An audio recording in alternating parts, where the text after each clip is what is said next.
Hola, hola, rodná cesta volá. Hlásime sa vám s 9. ohnívkom nášho reťazca Rodná cesta, ktorý je venovaný vedomectvu našej pôvodnej kultúre.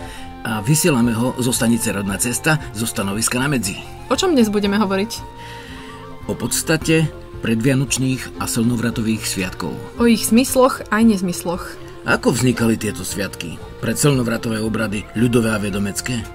O sviatku Deda alebo Mikuláša a čo z toho je pôvodný sviatok? O očakávaní zimného slnovratu, advente a Vianociach. Ježiško alebo Santa Claus, Svarožič či Nové slnko? O vlastnom sviatku a obradoch slnovratu zimného. O Silvestri a prečo sa slávi Nový rok práve vtedy? Aj o tom, ako môžete sviatky zimného slnovratu sláviť v rodine a s deťmi v pôvodnom duchu. Tak. Žiarislav, dobrý deň. Hovorí k vám Eliška a teda vítajte. Dobrý deň, chvála. Ako sa máte? Nám povedzte najprv, a čo teraz robíte? V pohode. V živote? V podstate som dokončil taký múrik k drevenici. Tým som sa zaoberal vlastne nejaký týždeň. To už také dokončievačky boli. Ešte v posledný deň mi prišiel pomôcť jeden človek, ktorý sa sám prihlásil. Ani som to nedal vedieť ľuďom, lebo vlastne zistil som, že to nemá veľký až taký ohlas, že by naozaj ľudia prišli, ľudia radšej tak povedia, že je to dobrá vec na diaľku. A potom dávam ešte dokopy tie cesta koncovky, tie jednotlivé obradiky, alebo teda vlastne postup, metodika, systematika tohto spôsobu vedomeckého, ktorý je pre nehudobníkov a vlastne aj hudobníkov. No a vlastne s tým súvisí štúdio, v ktorom som bol vlastne v 2 štúdiách, v Novom Bystrickom štúdiu, kde som ešte nenahrával. Tam človek nahrával vlastne nejaké piesne o strome a týždeň na to vlastne v Trnavskom štúdiu, kde som dokončoval ďalšie z tých 17 piesní, to s tými bystrickými to je 20 piesní, ktoré mám rozrobené, a vlastne piesne zimného slnovratu sú v podstate takmer dokončené. Robím ich 3. rok, vždy pred zimným slnovratom, aby tam ten duch času bol taký, že je to vtedy, hej. V tom očakávaní toho zimného slnovratu sú natáčané tie piesne len vtedy. To pravda, nie? Však v lete až tak nemá človek chuť tam spievať o zimnom slnovrate, keď je všade dosť tepla. Pravda. A až tak sa strašne neponáhľam, som bežec na dlhú trasu, takže vlastne je to súčasť toho kolorovka. Koloroka je pojem, ktorý som prvý raz použil ako názov v state v 95. roku. Potom vyšlo stať v návrate Slovenov, ale je to vlastne časť toho časopriestoru obradového, ktorý nás udomasňuje v tomto svete. Hej? Kolobeh roka. To znamená tie pôvodné sviatky, také ako sú z prírody, z prírodného ducha. Tak to. No a vlastne robím to aj v hudbe, aj vo vedomestve, teda vo filozofii, alebo v týchto znalostiach, ktoré sú pri vysvetľovaní jestvujúcich obradov, alebo vlastne obnovení toho vzťahu k prírode hĺbkového. A ešte jedna vec sa teraz deje, lebo dneska je štvrtok, my to tak natesnúčko nahrávame a zajtra v sobotu sa udeje jedna vec, ktorá je tiež dosť zásadná. Áno. Bude sa zajtra večer premietať jeden film. Áno, vlastne začínajú sa nám slávnosti zimného slnovratu však. Áno, takže to je tiež veľmi zásadné. A to je zajtra, hej. Áno. Vlastne áno. A zajtra sa večer o 19:00 na mieste konania slnovratovej slávnosti sa bude premietať nový film od režisérky Karoliny Alvarez, ktorý sa roky rokúce zrel a tvoril a teraz vyšiel. A bude slávnosť slnovratu deň na to, v sobotu. Uh-huh. No a tak aj to sa veľmi chystá teraz. Áno. A už vlastne. Slávnosti, ktoré spočívajú vlastne v tvorivých dielňach, teda ľudia sú činní, ktoré sú tam. Tiež sú tam vlastne tie vlastné obrady, ktoré sú doložené zo slnovratu v našej kultúre, v našom duchovne pôvodnom, a v zásade máme tam hudobné vystúpenia, kokavskí fujeristi sú tam a 3 novodrevné zostavy. Tam je Veleslava Monika, nie? Áno, Radovan Vrška a Žiarislava Bytosti. Áno, my sme tam. Takže, a otvorené javisko. Takže potom sa ešte bude dlho hrať. Ešte niektorí chcú prísť dosť neskoro v noci a rátajú s tým, že to ešte bude, lebo na rôzne smeny pracujú ľudia. Ale začne sa to v ten piatok, tým premietaním toho filmu, ktorý sa bude dať vidieť, žiaľ iba tam, však s tým súvisí asi to, čo ste dostali ako ohlas však. S tým súvisia naše ohlasy. Zdá sa, že to ostáva ako že vedomestvo ostáva tajnou vecou, hej? Že v podstate tento film nikto neuvidí, kto tam nepríde. Aha, lebo bol taký ohlas od Marcela Rodana, a hovorí, že škoda, že si ten film nestihne v piatok pozrieť, pretože asi má prácu ešte a môže prísť asi až v sobotu ráno. Čo s takými ľuďmi, ktorí si ho nestihnú pozrieť v piatok o 19. No, pozrú si ho ešte niekedy niekde? Je mi to aj nie, je mi to ľúto. Zatiaľ to vyzerá, že ten film sa nemôže premietať. V podstate môžeme ho premietať na podujatiach. Ten film má len autorka, ktorá ho natočila. A vlastne Žiarislav ho má ten film. A dohoda je taká, že nemôže ísť vonku. Nemôže sa ani napaľovať na DVDčka, ani sa nemôže zavesiť na internet. A pretože nemal premiéru. Karolina teraz točí v Bronxne film o hip-hope. Jeden ako skutočne dobrý film o podstate toho vzniku hip-hopu už dala pred necelým rokom vonku. A teraz potom vlastne v Mexiku zase. A neviem, či kedy vlastne tá premiéra vôbec bude, ale viem, že slovenská televízia ten film odmietla. Že je príliš artová snímka. Hej. Je to ináč dokument s umeleckými črtami, ale pravdepodobne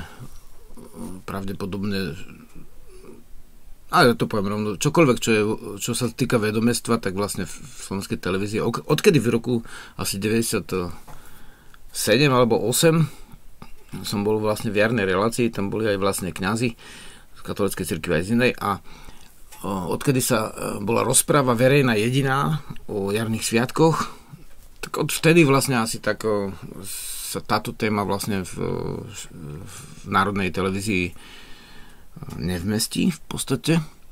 A to je taká otázka, že teraz mne ako vôbec nevadí, že ten film sa nebude púšťať, hej. Bude sa premietať na zahraničných festivaloch, ale vlastne na Slovensku sa asi nebude premietať zatiaľ. A vôbec mi to nevadí v podstate, lebo nie som ten človek, ktorý by chcel mať seba vonku. Ja som rád, keď som v ústraní a keď nie som až tak veľmi známy. Ale... Tak dodáme trošku nádeje, že tak určite sa nebude na našich podujatiach premietať iba teraz. A volá sa Žiarislav Zem Slovenov. Ale tak toľko ku filmu. V zásade rátam s tým, že bez ohľadu na to, lebo mnohí hovoria, no kultúra je v takom a v takom stave, teraz sa stalo toto v kultúre, teraz sa stalo toto vo vláde. No úplne čokoľvek sa stalo, nič sa nezmenilo pre nás. Vlastne pôvodná duchovná kultúra jednoducho je v Slovenskej republike, ktorá je národným štátom a vznikol z vôle národa, vrátane tohto prúdu, lebo veď vieme, ako mali sme k tomu jednu reláciu ešte z minulých rodných ciest. Nič sa nezmenilo vlastne. Prístup k pôvodnej kultúre je cez prsty a samozrejme, že nemôžeme očakávať od nejakých komerčných médií, korporátnych, že to budú dávať, ale Národný okruh by to niečo z toho dať mohol a oni vždy dajú to, čo je mŕtve, hej. Tak nejaké ľudové zvyky, ktoré sa už nerobia, alebo ich robia folklórne súbory na javisku. Ale vlastne v zásade sme v tom stave a preto aj vysielame rodnú cestu, lebo to má význam. Hej. Keby pôvodná kultúra bola slobodná a mohli sme inak dospieť k týmto znalostiam, tak by sme určite dnes takto nevysielali. Máme dosť veľa iných prác v podstate, ale jednoducho, keď to nespravíme my, kto to spraví? Každopádne. Pýtajú sa nás ľudia z Prešova na časníky, či ich tam tento rok doručíme skôr ako minulý rok, lebo vraj sa im minulý rok dostali až niekedy vo februári do Kolomanky, do čajovne. Takže áno, doručíme. Ja som to, ako náhle som to zistila, že tam prišli moc neskoro, poslala som ich poštou. Jednoducho, nech tam sú. Aj v Žiline sa nás pýtali, či niekedy budú dostupné časníky okolo Žiliny. Je tam nejaký prostredník? Sú tam prostredníci, ale sa neozvali tohto roku. Teda je tam prostredník, ale sa neozval tohto roku. Takže... Ak je niekto zo Žiliny, kto by chcel tie zobrať... časníky tiež zohľadňujú vlastne Okrem toho, že je tam 300 obnovených slovanských mien, ktoré sú skutočné a sú prijaté aj na matrikách, alebo v minulosti boli v pozemkových knihách a inde v rôznych zdrojoch historických, tak okrem toho je tam práve ten kolobeh sviatkov, to kolo roka naše. A ja to dokončím tú minulú myšlienku, myslím, že som odpovedal na tento ohlas, že môžu sa prihlásiť dostať poštou, alebo vlastne prostredník v tom meste je zverejnené na stránke žiarislav.sk, sieť prostredníkov. A k tejto veci ešte len doplním, že čo sme predtým rozprávali, že keby sme boli v Severnej Európe, napríklad v Škandinávii, tak tam pôvodná kultúra, tam je prístup, hej, k tomu pomerne. Na Pobaltí sa to tiež pomerne pestuje. Slovensko so svojou vlastne zmluvou, v podstate, ktorú má, ako s náboženskou, tak vlastne je v tom stave, že treba to povedať, že my sme zakliatá krajina v tomto smere. Jednoducho sme zakliatá krajina. A my ju teraz odklíname. Časník, ak chcete mať doma a nemáte na okolí žiadneho prostredníka, dá sa objednať z vydavateľstva Diva na stránke žiarislav.sk. Posielajú sa po 5 kusoch, aby sa rolka nepokrčila, takže kľudne objednajte aj pre svoju rodinu, nejakých blízkych a dá sa doručiť poštou. Takže nemusíte čakať, kým vám niekto prinesie. Ale veľa prostredníkov prídu práve na slávnosť zimného slnovratu pozajtra a mnohí z nich zoberú tie časníky práve vtedy so sebou. Áno, takže... a odvezú ich do celého Slovenska, lebo chystajú sa tu ľudia chystajú od Užhorodu až po Prahu. Hej? Áno, takže takto časníky, máme sa dobre, žijeme. Áno.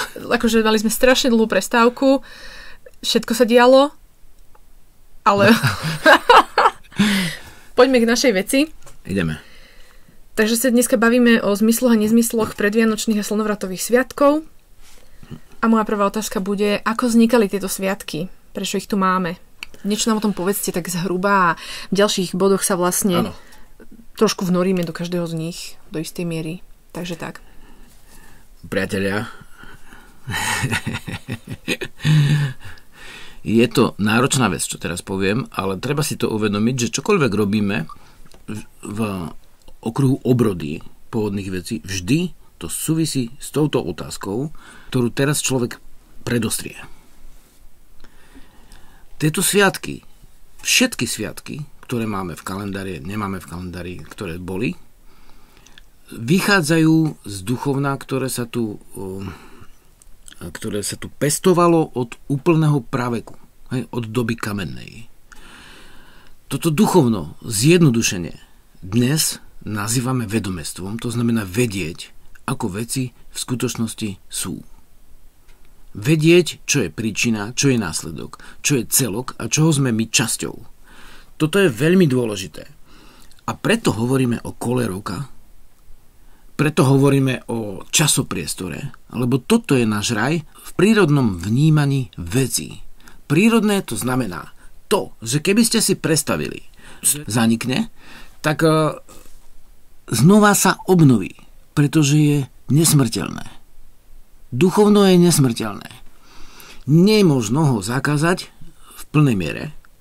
Zakazovať ho možno, ale zakázať sa nedá. Vždy sa obrodí. A ako náhle príde trošku dobré počasie, tak už tie zelinky, tie semienka klíčia, už tie pučiky pučia, už tie kvety kvitnú a už dozrievajú plody. Hej. A to nazývame zjednodušenie vedomestvo alebo prírodné duchovno. Môže mať mnoho odtieňov. Sú rôzne národné skupiny, moderne povedané etnické. Hej. Sú rôzne kultúrne okruhy, ale všetci majú jednu podstatu, ktorá vychádza z prírody. A teraz to na našom slnovrate môžem úplne jednoducho zdokladovať. Hej, toto bol. Sú potom kultúry, ktoré sú, dajme tomu, výhonkami niečoho, niekoho a potom časť ľudí chcú mať veľkú spoločenskú moc, tak urobia nejaký prevrat a vlastne uzákonia nejaké jediné duchovno alebo jedinú nejakú politickú vlastne teóriu. Skrátka nejaký jediný pohľad a to je zvrátené. Povedzme si rovno, je to tak, že aj to náboženstvo, ktoré tu bolo privezené za Veľkej Moravy, aj trošku pred ňou a potom uzakonené hlavne potom, aj to je len výhonkom, ktorý je nie kmeňom, nie základným kmeňom. Vždy musíte mať to prírodné v sebe, ináč neprežijete. Hej, takže tieto ideológie same o sebe by neprežili.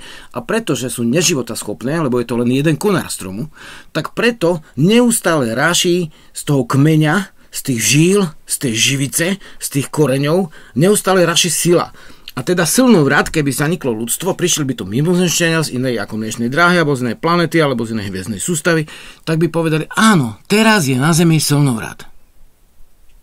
Hej, teraz je na Zemi Slnovrat, to je skutočné, to nie je vymysel, že sa niekto niekedy niekde narodil, ani nevieme kedy podľa tej knihy, to je skutočné, že teraz ten Slnovrat je, to, že sa Ježiš narodil na Slnovrat, to nemáte v Biblii v podstate, že kedy sa narodil. Ale to, že teraz Slnovrat je, to tam máte. To máte, lebo zapichnete palicu do zeme, a keď vlastne či na letný, či na zimný slnovrat, na letný najkratší tieň, na zimný najdlhší tieň, tak v tom okamihu je zimný alebo letný slnovrat. To sú posvetné sviatky, pretože toto nás spája s týmto svetom, ktorý skutočne je. A to je veľké. To je veľké a väčšie a ešte väčšie už sa povie sveté. Hej? Tak to je sveté duchovno, lebo je najväčšie v podstate, lebo je to základné. A z neho môže vychádzať, dajme tomu, buddhizmus, ktorý vznikol z Véd, alebo kresťanstvo, ktoré vzniklo z judaizmu, a to zase vzniklo z mezopotamskej oblasti a tak ďalej. A má tam to povesť o Noémovi, čo vlastne je v skutočnosti, keď čítaš oveľa staršiu povesť o Gilgamešovi, tak je to len prerozprávané, to, čo už predtým bolo, hej. A ďalšie veci, ktoré sú módne, politické alebo náboženské, ale sú nové a sú to len konáre, ale my chceme riešiť kmeň a jeho vrcholec. Takže teraz je kmeň, hej, je doba, keď je jasné to už všetko povedať úplne zrozumiteľne. A teda ten slnovrat znamená znovuzrodenie. A ľudia sú, akí sú. Keď vidia, že temne je, tak im mizne nálada. V podstate, keď mrholí, tak sú nespokojní, trošku sú vláčne, bolia ich kĺby. Potom, keď zase, dajme tomu, sú zasvieti slnko, tak sú radi. No ľudia sú trošku ako deti. Sme večné deti. Hej. Takže my máme radi, keď to slniečko je a my vieme, že to slniečko sa vrátia a my chceme oslavovať jeho silu. Lebo chceme sa spojiť s tou podstatou, chceme sa pripraviť na to, že ešte prídu tvrdé zimné mesiace. Lebo viete, vy teraz žijete väčšina ľudí, takže idete do toho supermarketu a si tam kúpite niečo, ale predkovia tak nežili a ani vy tak žiť nemusíte stále, lebo vidím, že aj trošku od nás na východ už tam sú oblasti, kde vypadáva elektrika a vlastne sú rôzne nedostatky. Takže v rôznych obdobiach, ktoré prichádzajú, či chceme, či nechceme, sa osvedčí to, že príroda je základná. Hej? Tak ako pôdohospodár je základný základ hospodárstva, takisto vlastne prírodné duchovné je základ všetkých duchovien. A my, chvála všetkým divom, teraz, chvála ešte duchovi, my teraz toto tu máme. Áno. Máme tu ten zimný slnovrat. A nikde vám to v telke nepovedia, alebo je to príliš, alebo je to málo, alebo niečo. Ale tuto na rodnej ceste si tu povedať môžeme. Že zimný slnovrat je ten základný sviatok v podstate v tomto období zimnom a všetko s ním súvisí. To znamená, keď príde vlastne ľudia, ktorí majú veľkú hlavu, študovali, majú tituly a povedia vám, taký zvyk bol, to je etnografia, etnológia, sociálna antropológia, odbory. Takže vlastne tam máte napísané, že áno, vtedy bol taký zvyk v tejto dedine, toto sa robilo, ale prečo sa to robilo, to vám teraz povieme. To znamená, máme tu, dajme tomu, Sviatok dušičiek, ten už sme povedali, bol presunutý, ale ním sa začína to obdobie takého vnoru, hej. Príroda spí, v podstate silu dáva do koreňov, rastlinky môžete vykopať skôr korene ako vrchy, a keď my sme včera, či prevčerom ste priniesli kaleráby a kapusty ešte zo zahrady a boli dobré, hej, boli dobré, aj mrkvy. Takže ešte stále, a dokonca lepšie uskladnené ako v pivnici, v tej zemi niekedy sú, len treba to poznať, tieto veci. Ale príroda už nepučí. Príroda už spinká, už snaží sa vlastne o to prežitie, aby na jar mohla znova vypúčať. Hej? Tým začiatkom novembra sa vlastne ten vnor začína v podstate tými dušičkami. Áno. A potom idú vlastne tie dni, ktoré ľudovo sa nazývajú, že stridžie dní. No, ono v podstate na to sa vlastne všelijaké možné povesti nabalili na zase pôvodné duchovno, ktoré vlastne spočíva v tom, že aj keď príroda zaspala, ľudia ju chcú, hej. Ľudia chcú život. Takže donesú si púčiky. A preto máme napríklad na Katarínu, že vlastne je púčikovanie. Viete, že dievčatá prinesli v ústach tú vodu a polievali ten púčik, a kedy vykvitol a z tohto už potom vypučil z toho niečo, to malo niečo znamenať. To isté na Barboru, to isté, dievčatá si nosili púčiky, vetvičky a vlastne nejakým spôsobom to súviselo s ľubostným čarom, teda vlastne, že pri ktorom mene vlastne ten púčik vykvitne, tak ten bude jej, ale v podstate tak si to prispôsobil nakoniec, že ten, ktorého chcela, tak pritom ten púčik vykvitol, hej. Takže vlastne, takže zase tu máme konáriky prírodu. Áno, nabali sa tam nejaké povesti o Kataríne, nejaká Sveta a Barbara Sveta, ale vlastne stále sa to nepohlo ďalej oveľa. Pretože okrem tohto príbehu, ktorý sa v nejakom období priniesol na ten pôvodný zvyk toho púčikovania a tých nosenia tých ratolestí do domu, aby vlastne trošku živého sme tam mali. Na to celé sa to nabalilo, samozrejme Barbara sa stala aj ochrankyňou baníkov v novom náboženstve privezenom a potom uzakonenom ako jediné, ale vieme, že vlastne napojila sa zase na nejakú rúnu alebo nejakú bytosť ochrankyňu zeme, na nejakú mokošu a prevzala tú zodpovednosť, tú oblasť ochrany ľudí od starého božstva pôvodného, ktoré tu bolo, hej?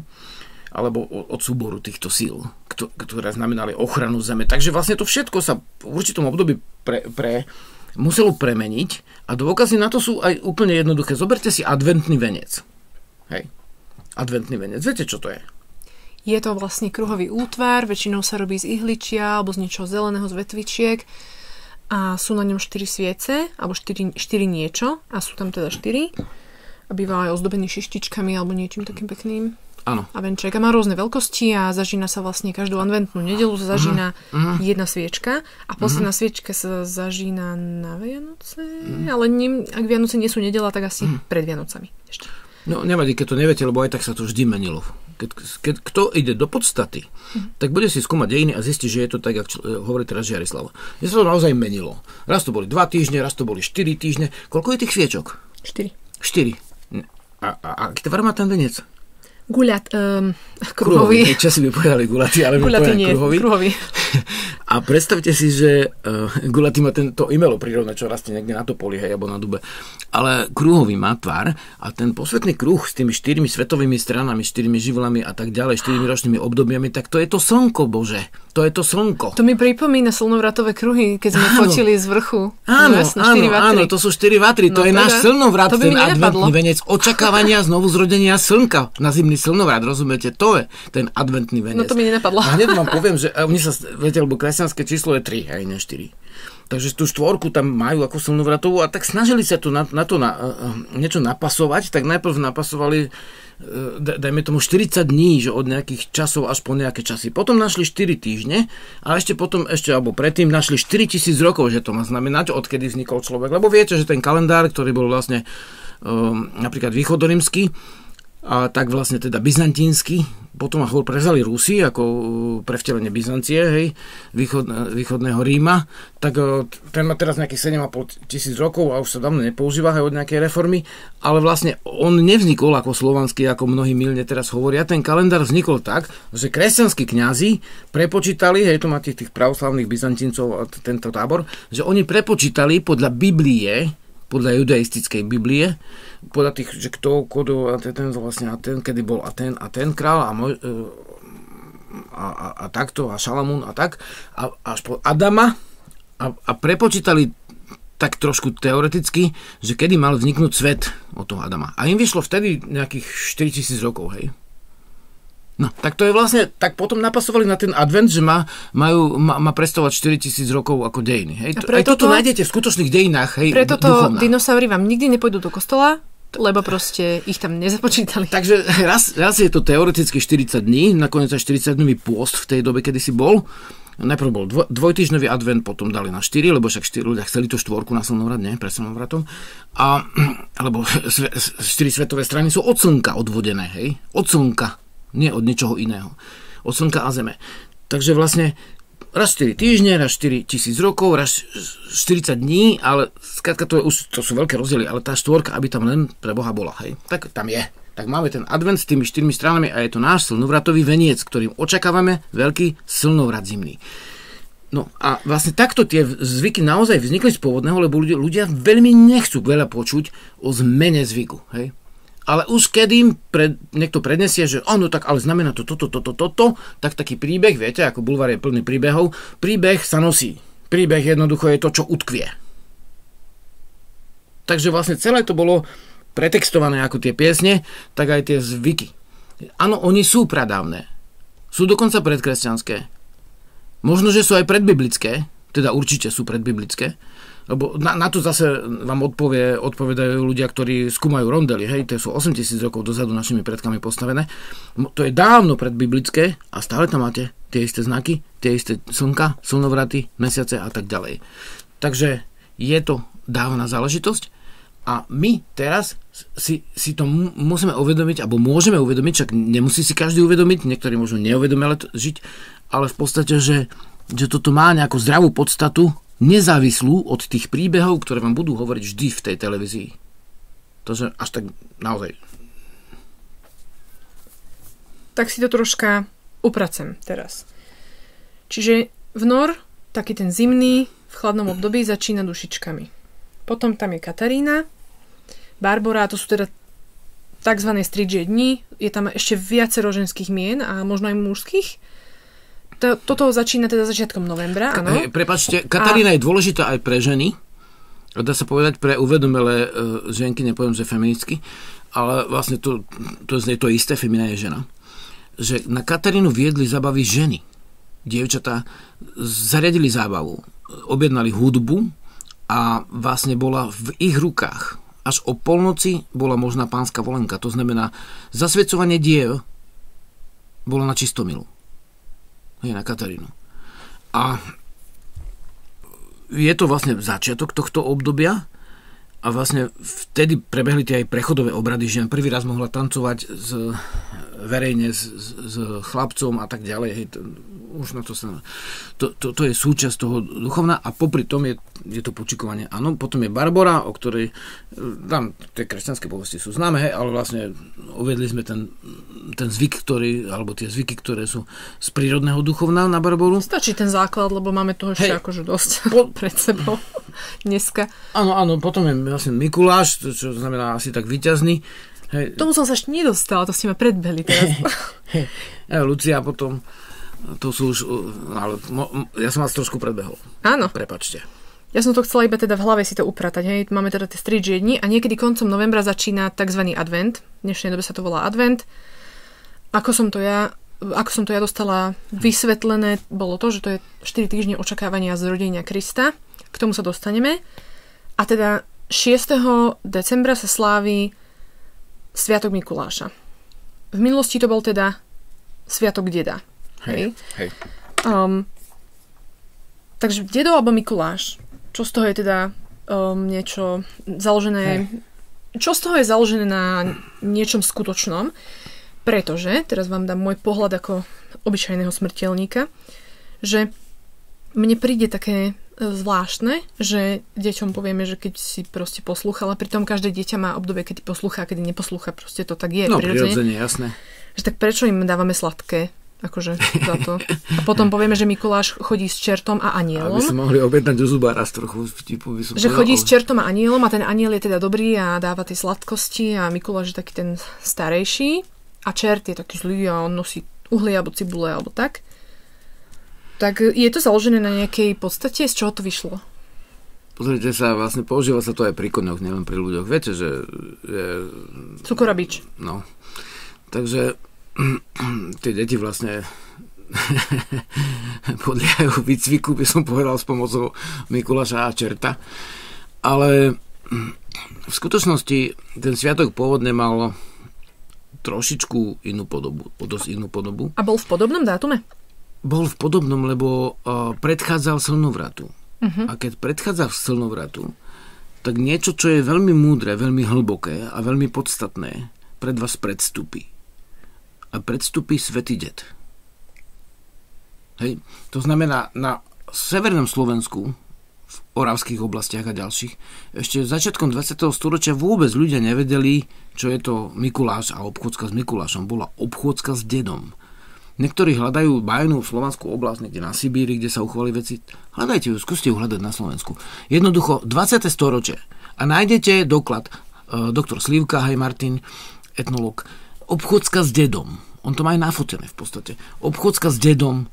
Jednoducho, ja som to ešte zažil v podstate na Spiši. ale vlastne niektoré už neboli, niektoré z tých zvykov a obradov, a niektoré ešte boli. Ale ten dedo mal tú podobu toho zarasteného človeka, ktorý vlastne bol, on sa zjavuje aj ako ded, teda Pramikuláš, ako pôvodný ded. Pramikuláš. Ako náš Mikuláš je ded, hej, sa volá ded. Alebo Nike je vlastne po grécky, že nejaké víťazstvo je od tohto koreňa odvodené.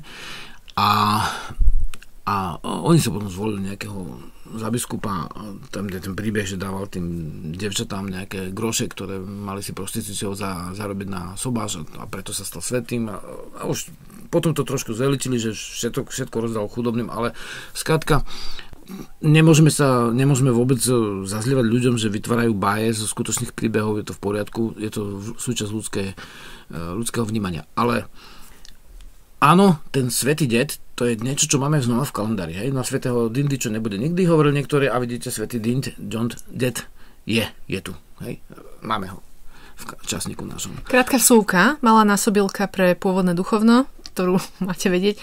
Ded je vlastne symbolom duchovna predkov. Áno. A odkazu predkov. Vo vede sa to označuje ako súčasť manizmu, uctievanie duší predkov. Manizmus akože, že je nejaká sila, ktorá neumiera, ale prevteluje sa podľa niektorých teórií vlastne nezávisle od tiel, ale podľa niektorých sa udržiava v rodoch.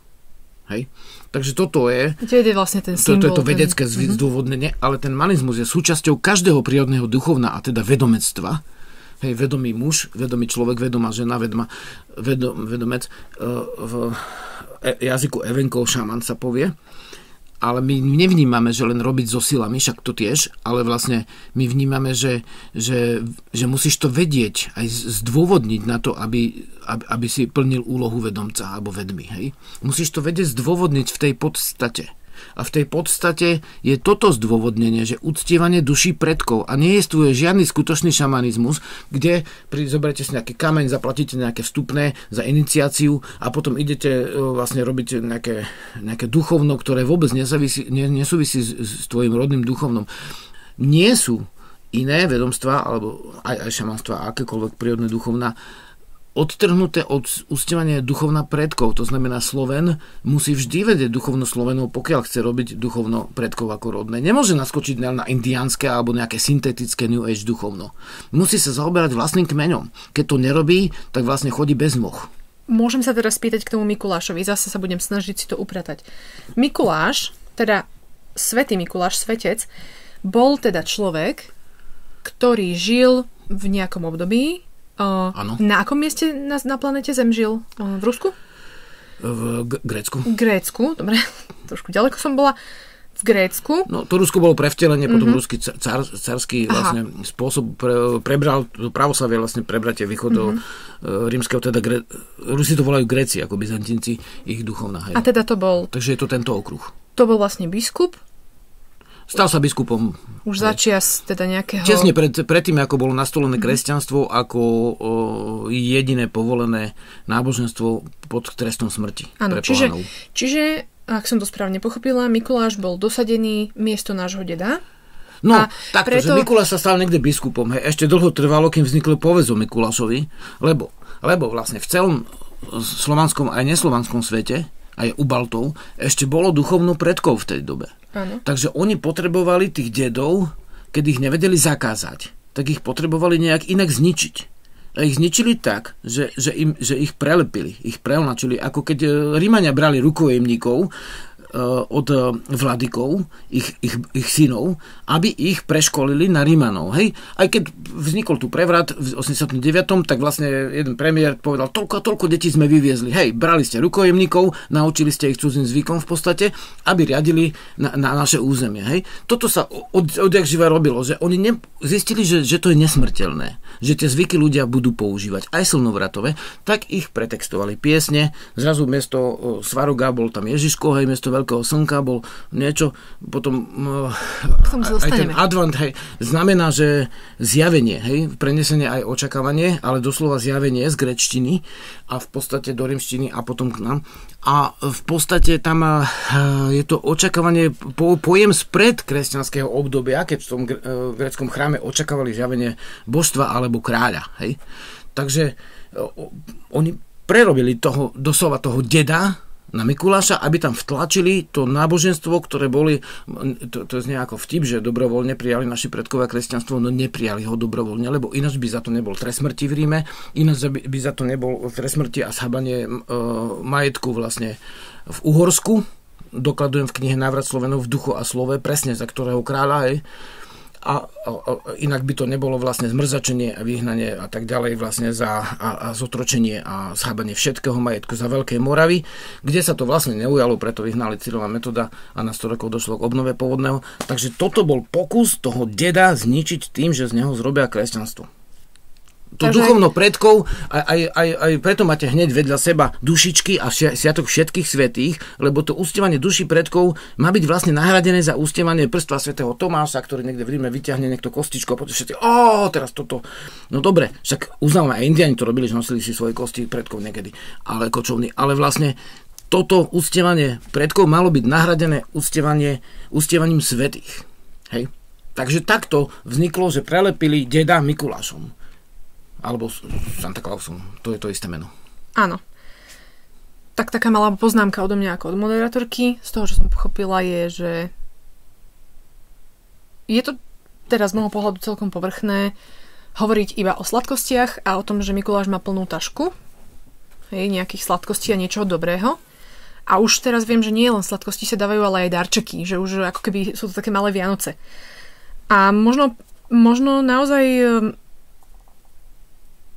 povedať tým deťom, že je tam aj hlbší význam. Že tento starý muž, teda dedo, Mikuláš je tiež dedo, povedzme si na rovinu, chodí vlastne s bradou a tak. Áno.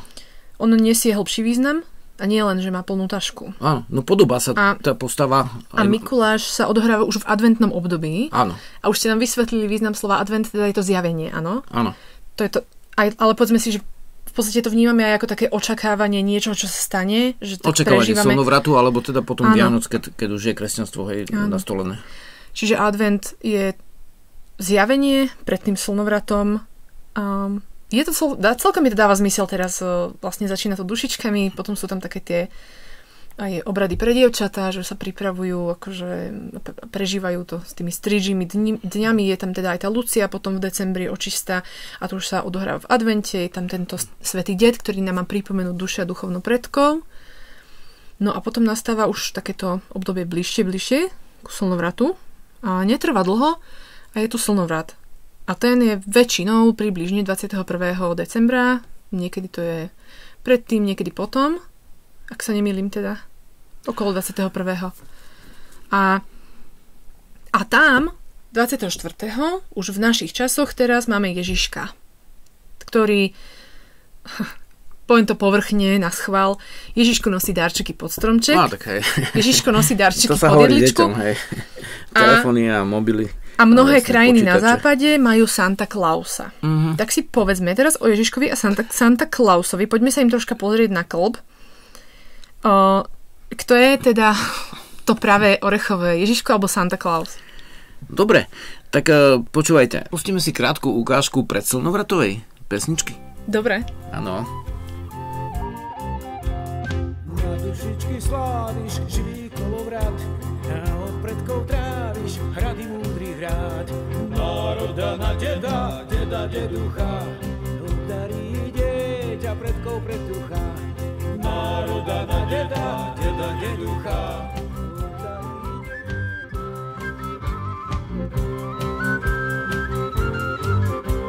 Už o zem buchy bijú, o zem podlahu, psi šekajú, vijú, parobci spievajú, strážcovia štyroch strán mocne volajú, slnečnému divu úctu vzdajú. Tak čo, pesnička dohrala? Úryvok. Prejdime k našej veci, vraciame sa späť. Je tu Ježiško versus Santa Claus. Ja sa teda vás spýtam, lebo viem, že teda mnohí ľudia majú Ježiška, keď ten má taký ten katolícky základ, hovorí sa vlastne o výročí narodenia Ježiša Krista. A potom je tu Santa Claus, ktorý sa nejakým spôsobom zjavil na Vianoce miesto Ježiška. Predpokladám, že Santa Claus sa mal použiť na západe ako náhrada Ježiška, keďže tam možno nie je toľko katolíkov ako u nás na Slovensku. Tak si o tom povedzme, aby sme vedeli, že čo? Kde? No vlastne tam v Amerike, keď dajme tomu, tam mala veľké slovo nejaké cirkvi, ktoré nazývajú niektorí, že protestantské, tak tam tiež bol Ježiš, ale Santa Claus je niečo ako skríženie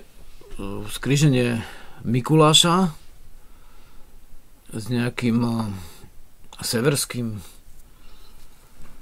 severským božstvom ako predkov, teda s nejakým severským dedom. On nespája sa s osobmi? Soby. Spája sa s osobmi. Jeho voz, jeho sane ťahajú soby a lietajú. No. Hej. A nemá náhodou príchod cez komín? Má príchod cez komín. Pri tom pec a komín je zasvetený predkom, nie? Uh-huh. No, takže vlastne je to deduch severský a v zásade jeho meno je Mikuláš. Hej? Nikolás Klaus. Nikolaus. Skracovanie. Anglosaxov je neustále skracovanie, takže sa skráti na Nike a na Klaus.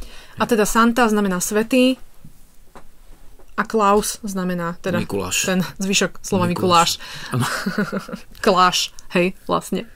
Svätý Kláš. Asi tak je to, no. A už teraz ho skrátke volajú iba, že Santa. To znamená, že ho už volajú iba svätý. Ale všetci vieme, že čo. O 10 rokov bude iba San a potom iba Sa. A teda, na západe majú teda Santa Clausa, príchod cez komín soby, lietajúce sane, býva na severnom póle, áno, kde vlastne vyrába hračky a tak. A býva tam s pani Santovou a má rád sušienky. Čiže mu treba prichystať ku stromčeku sušienky. Tak dobre, no. A u nás je to Ježiško. Ja som to od malička nejak nechápala, že jak mi môže čerstvo narodené decko doniesť darčeky. Nechápem. To sú také vlastne veci, že cukriky a potom sušenky sú vlastne biela múka s cukrom, takže to deťom chutí, lebo to je taká ľahká droga pre deti, hej, cukor. Pocit radosti, to je prírodné, národy tak boli, že na ten cukor sa vrhli a potom mali všetci pokazané zuby od eskimákov, indiánov až po Aziatov. A v zásade mal by k tomu dať rovno aj zubnú pastu, hej, keď už. Nech si Santa vyčistí zuby? Ale vlastne, nech si tie deti potom vyčistia zuby, hej. Ale to je pre Santu, tie sušenky. No jasné, ale kto ich nakoniec je? No dobre, poďme na... Dobre, však takže... mamka a táto, keď dávajú pod stromček to je úplne jednoduché. Ľudia žijú jednoducho tou televíziou a filmami. Takže keďže idú filmy z Hollywoodu vo veľkom prúde, no tak prichádza ten Santa Claus, to je celé. Áno. Tam nie je nejakého duchovného prevratu, prínosu, alebo čo. Keby sme si točili, naša kultúra európska, slovanská, keby sme si točili vlastne filmy o svojej kultúre a nie vždy akože niečo obdivovali len, čo je cudzie, tak vlastne by sme natočili, dajme tomu, o letných slnovratoch filmy a tam by bolo to, že sa teší, že sa stretnú, alebo nejako inak by to bolo možno, že v inom období a neprenikol by tu, jak sa to volá, keď je vo februári ten sviatok zamilovaných teraz, ten Valentín. No, Valentín. Takže keby sme mali vlastný sviatok zamilovaných rozvinutý, tak ten Valentín by nemal žiadnu možnosť. Ale keďže my sme zabili všetko, čo je naše pôvodné, tak vlastne čokoľvek cudzie už je dobré. Vieš, keď nemáš svoju záhradku, tak už vieš, že aj tie šupy z jablka. A teda na Santa Clausa sme sa v skratke pozreli, ale že prečo Ježiško nosí darčeky?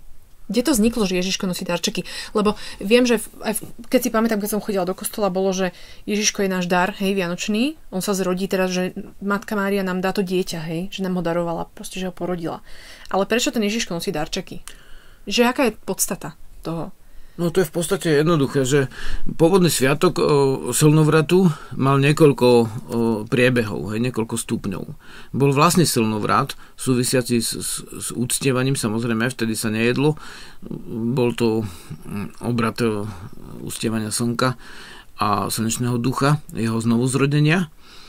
A potom bol obrad obchôdzky. Dá sa povedať, že v starej dobe mohlo byť pokojne aj predtým, lebo však aj obchôdzka s deduchom je obchôdzka, ale ten obrad obchôdzky sa v dnešnej dobe udržiava ako koleda, to je rímske slovo, ale vlastne obchôdzka, niektorí vidia slovanského bohu koledu, ale je to jednoducho rímske slovo, nemá to nič so slovanským božstvom. Jednoducho, tie božstvá neboli tak početné. To sú často len iné slova, ktoré sa považujú za božstva potom v nejakej jednej oblasti maličkej a nedajú sa všeobecne uplatniť. Takže vlastne obchôdzka bolo to, že viete, v starej dobe nemali ľudia kalendár, nebola tlačiareň, kto vymyslel kedy, hej, v novoveku. Takže vlastne v starej dobe bolo to, že vlastne sa blížil ten slnovrat a tak ďalej, to bolo treba zvestovať, takže skupina obradníkov chodila z chyže do chyže, z domu do domu, z izby do izby a vlastne izba bol staroslovanský názov pre dom. Alebo aj na nejakom občinovom priestore, ktoré bolo pre všetkých, tak tam mohli robiť tie obrady a z dediny do dediny dá sa povedať, že išli správy. Aj to ešte predchádzalo tomu. Takže že teraz bude ten slnovrat. A tam boli nejaké darčeky v tom? Chvíľa. Takže to bola obchôdzka, ten druhý obrad, hej, obchôdzka a jej súčasťou bol príbeh, teda divadlo znovuzrodenia slnka. Tam potom za nové znovuzrodené slnko, ktoré sa práve na slnovrat narodí, slnečný duch sa znovu zrodí, to znamená z neho samotného vznikne nové dieťa. Tak potom tam sa dosadil ten Ježiš. Hej? A to bolo niekde 6. januára. Však ten čas, vy ešte máte takú otázku, hej, že nový rok, prečo vtedy je, keď vtedy je. Ale vlastne to súvisí s tým slnovratom. A ten čas sa menil, to je rozsah viac ako 1 mesiaca, kedy sa v dejinách, už len v tej dobe písanej, čas nového roku menil. V tej dobe písanej, keď sa uctieva biblické náboženstvo, a ešte stále to bol vyše mesiaca rozsah, keď sa určoval nový rok a vlastne tí ľudia už potom, jak odišli od prírodného duchovna, to už nevedeli, keď je slnovrat, takže tým, že zo zotrvačnosti mali ten kalendár, tak sa posúvali o pár dní, potom o týždeň, o 2, až o 3 týždne sa posunuli v kalendári, potom to museli úplne zrútiť, zmeniť, lebo zistili, že úplne majú slnovrat mimo slnovratu. Takže tá koleda bola vždy s dôrazom na tie slnečné dni, na ten dni najväčšieho temna, najdlhšie noci, keď vlastne deň sa predlžuje a noc sa začína krátiť. To je ten vrat. Hej, to je to vrátenie sa slnka. Keď sa prestane krátiť deň a začne sa predĺžovať. Lenže to nie je, že hneď o hodinu, to je, dajme tomu, maličký okamih sa to, ten tieň predĺží, alebo teda vlastne skráti, hej, v tomto prípade. Áno, hovorí sa, že na 3 krále o krok dále, na Nový rok o slepačí krok a na hromnice o hodinu. To je tiež taký sviatok, že to bol jeden z nových rokov 3 krále, hej, tak potrebovali tam niečo napasovať a potom sa vrátili zase na slnovrat, alebo bližšie k slnovratu s 1. januárom, čo január je od boha Janusa, hej. Tak vlastne to bol boh, ktorý mal na 2 strany, hej, tvár a predstavoval bránu, prienik, ale tam vlastne to sa potom aj z tých omylov vytvorili nejaké už obrady, ako 3 krále sú práve tento prípad, že oni by logicky mali byť tak trošku bližšie tomu slnovratu, ale však nevadí, však dobre, nech sú kedy sú, je to vec tých ľudí, ktorí to ustievajú, ale vlastne teraz, keď vysvetľujeme prírodné duchovno, pôvodné, aj vedomecké, tak to vlastne bolo treba zvestovať a sa to zvestovalo tou druhou vecou, lebo ten vlastne slnovrat nie každý svetil, to dá sa povedať ľudia aj vtedy, nie každý mal rovnaké záujem o duchovno, hej, ale tak vedomejší, ale potom už bol všeobecný obrad a to bolo to obchôdzka po všetkých domoch, aby všetci vedeli, že už je slnovrat, lebo nebol kalendár, nebol televízia, nebol internet, nič z toho nebolo, žiadne médiá, hej. Médiá boli živí ľudia, duše boli médiá. Takže bolo tam divadlo, príbeh, znovuzrodenia slnka, potom tam vymenili za nové slnko Ježiša, ktorý sa aj označoval za slnečné božstvo z počiatku. Takže vlastne aj preto Rímania chceli vlastne Ježiša vlastne nejakým spôsobom dať do panteónu, lenže mali podozrenie, že kresťania budú robiť prevrat, keď im to dovolia a nakoniec sa to aj tak stalo. Takže vlastne Rím mal vtedy panteizmus a Rím hýbal tým kalendárom, hej, keď sme pri tej otázke. Ale tretí slnovratový obrad po slnovrate obchodské bol oseň. A oseň už boli darčeky v podstate, lebo ľudia mali prajné čaro, hej, hospodárske čaro v tomto prípade. A to hospodárske čaro spočívalo v tom, že niekto prišiel do druhého domu a zo zrna, ktoré vypestoval svojimi rukami s pomocou piesní, s pomocou vlastne duchovných otváraní zeme a tak ďalej, lebo všetko v tej dobe bolo duchovné, tak to zrno ako zbožie, hej, to má slovo boh v našom ešte jazyku. Zbožie, lebo je to z Boha. Hej, niekde je to tovar, niekde je to obilie. To zrno ako zbožie daroval rozosial po dome, a potom bolo to, že ja vám prajem 4 barány, to je krdený si na poli úrod, pri dome príplod, hej, ten staroslovanský hip-hop, a ja vám prajem to sú tie koledy. Vinšoval, hej? Teda prial po slovensky, hej. Vinš nie je slovenské slovo, hej? Asi, určite. Takže vlastne prial, to sú tie priania, a on daroval ten obradník, to zrno. Áno, čiže tie darčeky. A teda vtedy už bolo, že mám ťa rád a preto darujem, všetci sme spolu, všetci sme v slnku, celá občina ožíva a preto sa obdarúvame. Hej, objíme sa, poboskame sa, obdarujeme sa. To bolo to darovanie. A to sa dialo kedy? Z toho, kedy? čo máš, jablčko podaruješ, jedlo podaruješ, koláčik podaruješ hostovi, host do domu, Boh do domu, hej. Už si musel dávať niečo, lebo sa nepatrilo nedať nič. A dary sa dávali po slnovrate? A ten host tiež sa nepatrilo prísť bez daru, hej. Takže si to ešte pamätám, keď sme boli deti. Ja sám som tie verše aj vymýšľal ďalšie, lebo ich bolo pár v tej dedine. A ako prosím? A tie darčeky sa, však slnovrat, dajme tomu už 21. A obchodzka bola kedy asi tak približne, vymyslíme si, že dajme tomu, že obchodzka bola 20. alebo... No, ja som ako malé dieťa zažil obchodzku v Južnom Spiši, kde na dedine, kde bola u babky, hej, som tam chodil, na to som sa veľmi tešil. Zdalo sa mi to veľmi dobrodružné a to obchodzka bola po štedrom dni. A kým tí chlapci prešli z jednej strany na dedinu, na druhú stranu dediny, tak trvalo to až do Štefana. Dobre, teda 3 dni. Máme tu 21. slnovrat. Vo vašej jednej piesni sa spieva Čakaj, 3 dni a 3 noci. Čiže na ten tretí deň vrcholí tá sila slnovratu 24. Áno.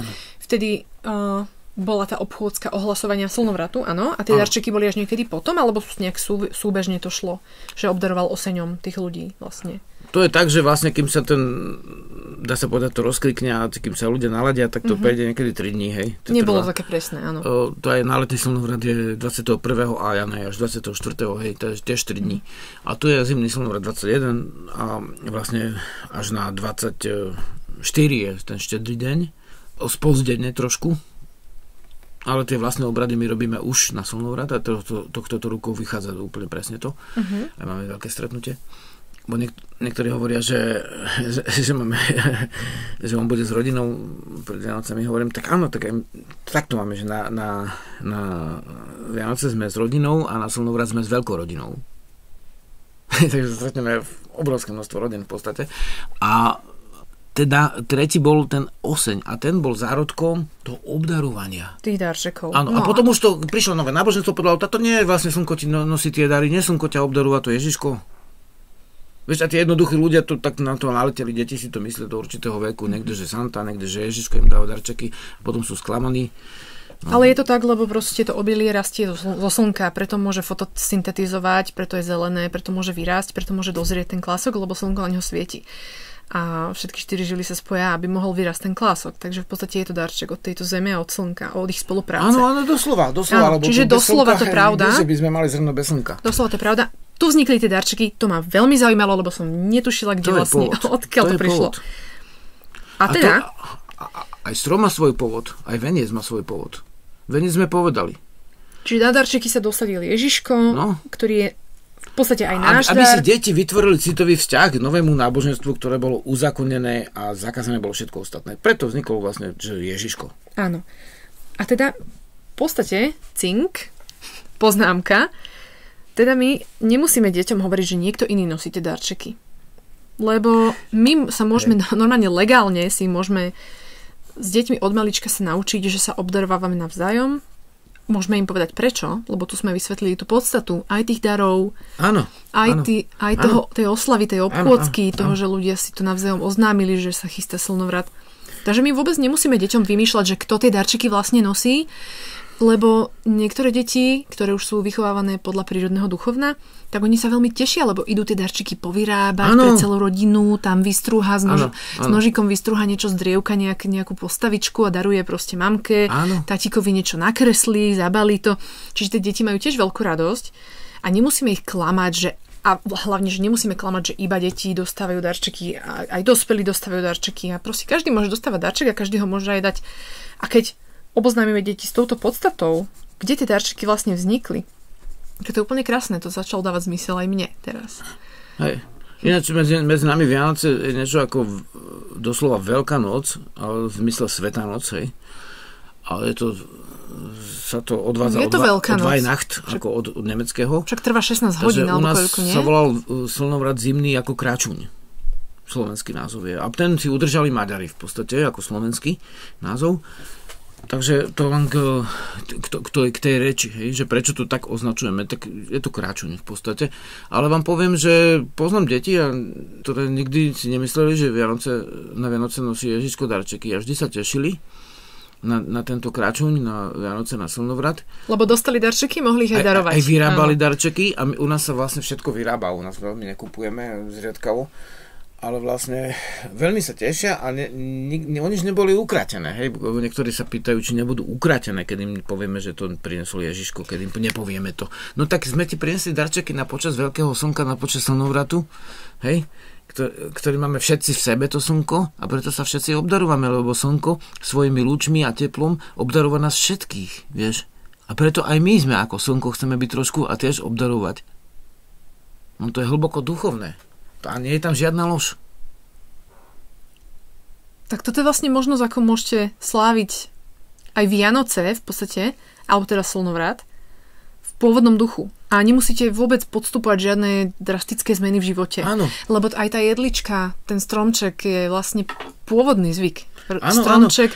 Áno. Čo symbolizuje ten stromček? Lebo ja sa každý rok teším na ten stromček. No to máte toľko teórií, že kde sa zjavil vianočný stromček. Ale zvláštne je, že viete, že slovenská kultúra bola až v 2/3 Európy a bola aj v celom východnom Nemecku a aj stromček, vlastne aj veniec sa odvádzajú od protestantských cirkví, ale z oblasti, kde ešte Slovania mali vtedy svoje duchovno celkom živé, aj keď bolo už dávno zakazované, a to je od Lipska po Hamburg. Hej, tam vlastne zvyšky tých kmeňov polabských Slovenov, ktoré ešte mali zvyky, a ja som bol pri tých posvetných duboch, tie už nenájdete v slovanskom svete, ale vo východnom Nemecku, ktoré bolo kedysi celé slovanské, tak tam nájdete tie vlastne posvetné stromy a ich pne.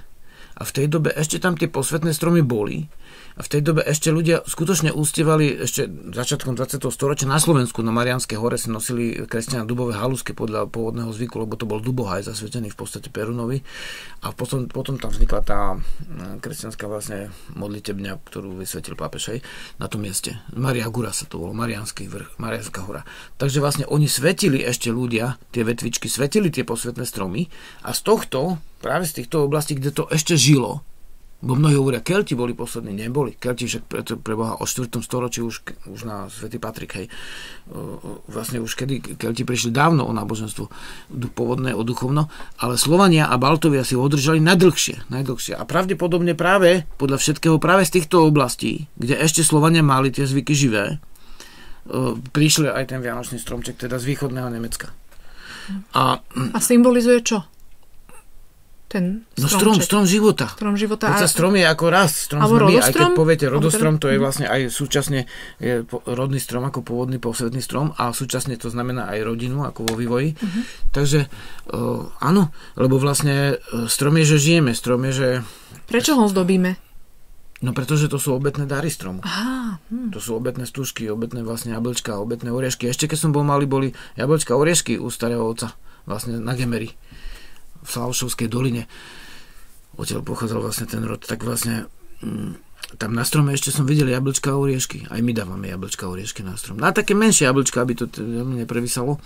Skrátka aj pod. Nakrájené, nasušené. Ovocie musí byť jednoducho. Tam tie umelohmotné veci, tam môžete všetko zahodiť. Jablčko, keď prekrojíte... To je škoda, že to nemôžete niekde zahodiť, lebo dneska jablčko zjete, zvyšok ide na hnoj v podstate do živého odpadu. Jablčko, keď prekrojíte takým tým spôsobom, že nie od stonky, ale si ho otočíte, tak tam sa spraví hviezdička pekná, to keď sa otočí. Áno, to bolo spojené s rôznymi veštbami tieto krajania. Takže to som ti chcel povedať, lebo jeden z našich bodov bolo, že ako to môžu ľudia sláviť v pôvodnom duchu. Tieto sviatky. Áno. Takže áno, Vianoce, slnovrat, stromček je stará vec, ktorá je symbolom rodu, rodostromu. Však my nemusíme povedať Mikuláš, my môžeme povedať deduch. Môžete mu dať nejakú tú pochutinku a navrhujem radšej uvižať aj o zdraví svojich detí, hej. Ale vlastne nejakú tú pochutinku do čižmy. No napríklad, ja keď prinesiem domov mandarinky... Lebo čižma znamená stopa, vieš, po ktorej ideš. Stopa je vlastne ten pôvod je stopa. Že keď prinesiem domov mandarinky a banány, keď vlastne tedy na Mikuláša približne býva tá mandarinková sezóna, že dozrievajú mandarinky v teplejších krajinách Európy, a tak keď donesiem mandarinky, tak sa po nich zapráši. Akože. A nemusí to byť úplne... Môže byť mandarinky, môže byť vlastne môže byť koláčik, môže byť hocičo v podstate, môže byť ovocičko. Ale my sme sladkosti asi nebudem dávať koláč. Deti majú radi sladkosti, ale ty keď dáš, dajme tomu, nakrájané jablčka, nakrájané hoci aj iné ovocie, môžeš to zmiešať a na to dáš med a dáš to deťom na raňajky, tak sa budú veľmi tešiť. Akože oni nemusia mať nutne salónky, hej.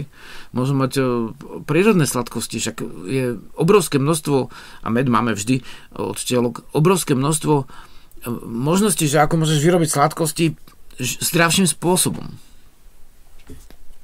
Správne. A ako teda, pripomeňme si ešte, ako môžu slaviť teda Mikuláša v pôvodnom duchu, nejaké rady pre rodičov, ako môžu, lebo máme tu príklad dobrej praxe, teda náš známy Svorad nám rozprával, že porozprával svojim dvom synčekom, že im porozprával o tom, že tu bola obchôdzka s deduchom, že teda ten starejší deduch, a že im to vysvetlil a potom si dali niečo dobré a potom si umyli zubky, a teda je to príklad dobrej praxe, že im to vysvetlil, že takéto niečo tu bolo.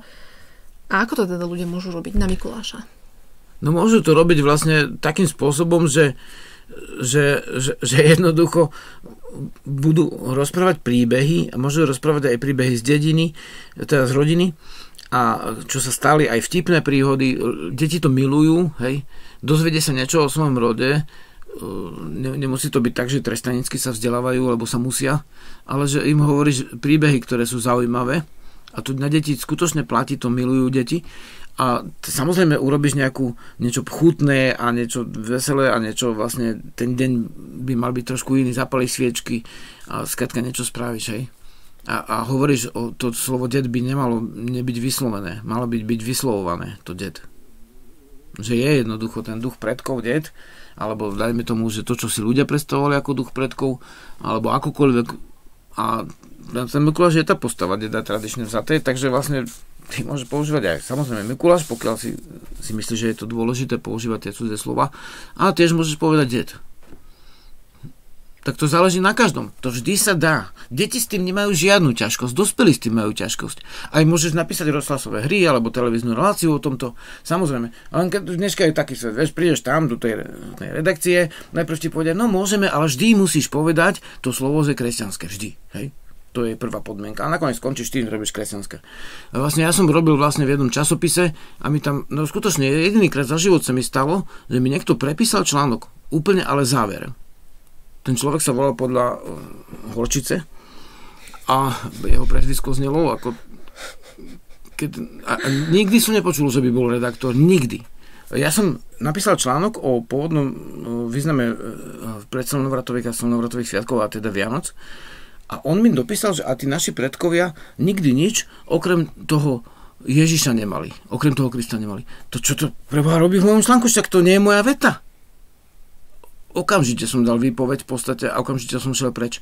Ale taký tá článok, že taká drzosť, rozumiete? Že jednoducho 20 si poviete demokracia a tak, a musí to tam dať, musí to tam tí ľudia. Takže vlastne keď najlepšie mať nejakú reláciu, čo vám poviem príklad rodnú cestu, a keď chcete vlastne slobodne žiť, tak môžete, a tým deťom to môžete vysvetliť, a vždy je dôležité, že mať spojenie s deťmi, mať s nimi spojenie. Však niečo vám zoberie škola, niečo vám zoberie počítač, už vám pomaly ani kamaráti nič nezoberú, lebo tí už ani v tom živote dieťaťa veľmi tak nezaplňajú také silné miesto ako počítač. Hej. A potom, kde je to spojenie rodičov s deťmi? To sa ťažko už obnovuje, keď sa pretrhlo. Takže od malička treba pestovať to, aby sa to nikdy nepretrhlo. Samozrejme, keď bude obdobie vetra ohňa, to v 4 živloch sa dozviete, hej, to je to, čo ľudia vulgárne nazývajú puberta. To je krásny vek, v podstate, v ktorom sa deti chcú oslobodzovať. Niektorí ho majú výnimočne dlho. Ale tam sa tie veci neprerušia. Oni len ako keby driemu pod tým ohňom, ktorý práve sa prevaluje, ale oni držia. Ak si dali tomu dobrý základ. Áno, keď dáte dobrý základ, tak sa nikdy nezrúti. Ale musíte jednoducho od malička pestovať v deťoch to zdravie v podstate. a to rodinné a nájsť si ten čas a niekedy je málo, viete, už vy máte prácu, oni majú školu a tak ďalej. No my máme to trošku iné, lebo my máme vlastne domáce vzdelávanie, tak vlastne tie deti nikdy ani im nikto nevtlkal do hlavy nejaké ideológie v podstate. A keď už sa dostanú do toho veku, že to môže byť na strednej škole, tak potom vlastne už je ďaleko imúnny voči tomu, už sa to nemôže stať v podstate ho zasiahnuť nejako veľmi. Do tej konca prvého stupňa základnej školy treba dávať veľký pozor, že by to dieťa nezautočil niekto ideológiami na neho. Ale keď viete z tej prírodnej základne, tak vlastne tam je také bohatstvo vecí, toľko vecí, čo sa môže s tými deťmi, ako pekne im to veci aj povedať, ako pekne ich aj obdariť, aj im robiť sladké, keď chcete sladké, ale uvažovať o ich zdraví, hej, aj duševnom, aj telesnom, lebo kto nedba na duševné zdravie a im nakydá do tej duše hociaké nezmysly, tak nedbá ani o telesné zdravie a nakydá im do úst hocičo sladké, len aby ho mali radi. Ale to nie tak má byť. To nie je správny spôsob načgať dieťaťu do úst cukor, hej, aby bolo spokojné na chvíľu. To potom sú hyperaktívne, polovica z nich je zo stravy, nie z povahy. Vôbec nie. Lebo vždy máte ľudí, ktorí sú veľmi činní, hej. To si ľudia myslia, že sladkosti sú pre deti, ale podľa mňa sladkosti sú pre unavených dospelákov. Keď ty si zvykol príliš na niečo, čo ťa láka, tak nemusíš skaziť ešte aj deti. Ja niekedy kúkam na tie deti. Tak ja si tiež dám niekedy trošku čokolády. Však to je vlastne čokoládovník, nie? Rastlina. Áno, prosím. Čokoláda, šalát, jasné. Čokoláda a kakao je to isté slovo. Hej, pôvodne. Kakao je to vlastne, to je zbavené tuku a potom ten tuk tak na čo z toho kakaa vybrali tuk, keď ho naspäť dajú iní? To niekedy, na čo? To je téma na iný rozhovor. Takže zimný ponor, keď sa nám začnú tak dosť rýchlo skracovať dní, ja si myslím, že väčšinou to všimneme v novembri, na začiatku novembra. Áno. Lebo v oktobri je to ešte také krásne, že chodníky sú zapadané lístí, má to lístie žlté, oranžové, červené, ružové, neviem aké. To je krásne, všetci sa tešia, deti si urobia hromadu, do tej sa hodia a tak, tam je taká radosť v tom oktobri. Ale už v tom novembri začne byť tma. A už to je také, že prší, a už je zima, a už sa nám ani nechce chodiť von. A je dobré, že tam prichádza taký ten ponor dušičky a už sa začíname sústrediť na duchovno predkov. Prichádzajú strižiední, ktoré tie strigy v podstate nie sú úplne vo všetkom zlé. Oni sú aj ochrankyne, oni majú svoju úlohu v našich životoch, majú dobrú a aj v zvykoch našich predkoch to teda malo význam. Aj na Luciu, keď sa čistili príbytky a 4 devy s bielou tvárou, zahalené v bielom chodili a očisťovali ten príbytok. Však aj ešte sme nepovedali toho Ondreja, však veľa toho, ale to nie je naša úloha, na to sú iní ľudia, ktorí budú hovoriť o tých ľudových zvykoch, ale tam tiež kúkal na ten svet cez tú deravú stoličku, nie? Cez tú dierku kúkol a uvidel ženu cez dieru, nie? Takže viete, tie zvyky ľudové, oni sú také symbolické niektoré. To by bolo na inú reláciu, lebo dneska to už nestíhame. To je zlá žena. Ale teda je to pekné. No a potom prichádza ten advent, teda to očakávanie zjavenia.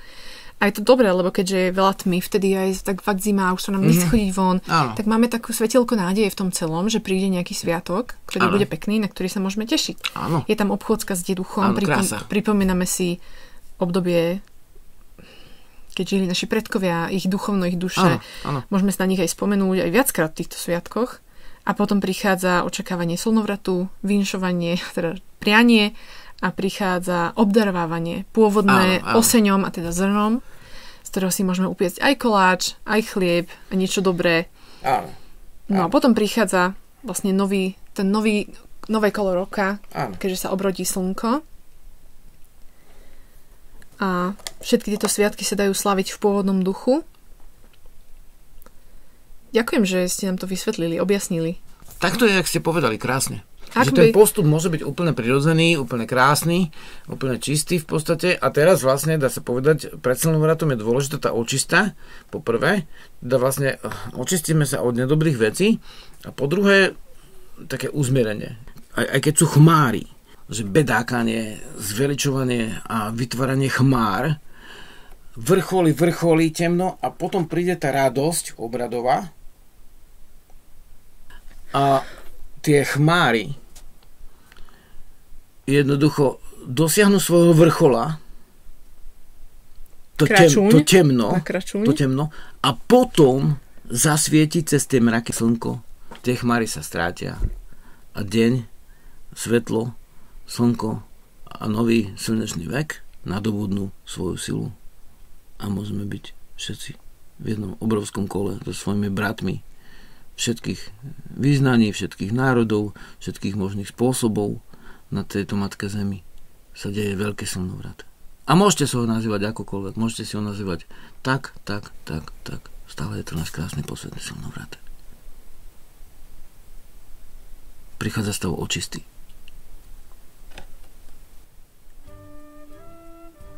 Milí poslucháči, ak by ste mali nejaké otázky na túto tému, môžete ich napísať na e-mail žiarislav@žiarislav.sk. Pri nahrávaní budúcej epizódy tento e-mail otvorím, povyberám z neho vaše otázky a môžeme ich zodpovedať aj pri nahrávaní. Prípadne, keď by bolo niečo zložitejšie, tak vám odpíšeme dlhší text, lebo pri nahrávaní nemáme toľko minút, aby sme to úplne dopodrobná, ale teda otázky môžete smerovať. No a my sa stretneme potom s mnohými cez tento koniec týždňa, kde okrem tých vecí, ktoré sme povedali, bude aj slnovratový obrad koláča, obrad osenia, obrad deda alebo roda a chvály síl, ktoré považujeme za krásne, veľké až posvetné, ktoré nám pomáhajú žiť, dopestovať úrodu, hýbať sa po svete. A bude aj to, na čo sa mnohí pýtali, palenie kmeňa alebo badňaka. Tento obrad nepretržite utrval u južných Slovenov a urobí ho tohto roku človek tak, ako ho videl od obradníka srbského, kde tento obrad sa v nepretržitom slede dochoval až do dnešných dní a je vlastne zdarný to obrad. Takže to krásne, už bez týchto chmár to prežijeme v piatok, sobotu. Teším sa, každý rok sa teším na slávnosť, že sa postretávame zase. Bo s mnohými sa vidíme iba 2-krát do roka, iba na slnovraty. Takže sa teším. Mnohí z vás budú počúvať túto reláciu cestou na slnovrat v aute, alebo tak nejak. Možno. Lebo to tak na tesnotku robíme, ale zase má to niečo do seba, aj do budúcnosti. Chvála za dary z čistého zdroja. Ďakujem za bytostiam, cez ktoré prišli. Ďakujem za výživný rozhovor. Tak zase. Tak ja práve mám krásne dni, obrodu, slnko, svetlo a buďte šťastní na tomto svete, lebo dôležité, aby ste boli šťastní, potom je šťastný aj svet. Chvála za dary. Chvála. Hoja. Áno. A ak sa vám páči, alebo ak ste radi, že vysielame rodnú cestu znova, tak nás môžete podporiť. Spôsobov je niekoľko. Môžete poslať jednorazový dar, môžete si nastaviť nejaký mesačný príkaz, môžete nám venovať 2%, keď bude na to čas.